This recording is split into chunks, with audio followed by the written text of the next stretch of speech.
আসসালামু আলাইকুম। আমার নাম মোহাম্মদ জাকিরুল হাসান। আমি কার্ডিও মডেল স্কুলের একটি ছাত্র।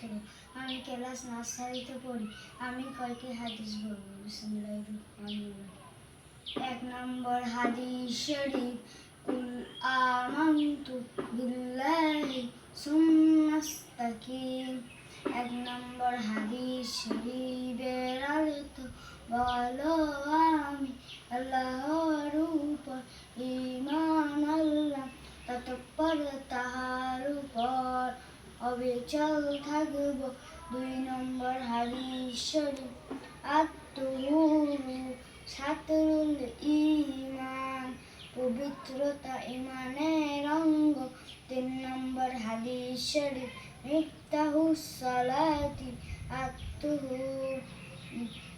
3 নম্বর হাদিস শরীফের অর্থ, পবিত্রতা নামাজের চাবি।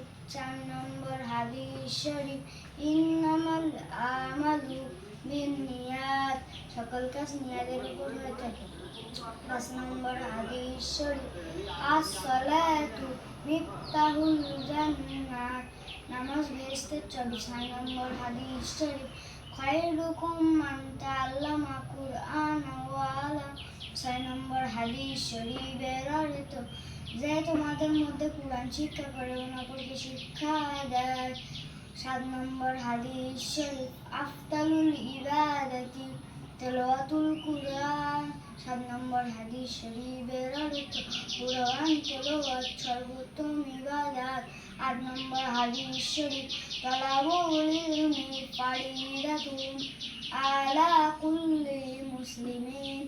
8 নম্বর হাদিস শরীফের অর্থ, দ্বীনের উপর ফরজ। 9 নম্বর হাদিস শরীফ, আনা খাতামুন নবিয়িনা লা নবিয়্যা বা'দি। 9 নম্বর হাদিস শরীফের অর্থ, আমি শেষ নবী, আমার পরে আর কোনো নবী আসবে না।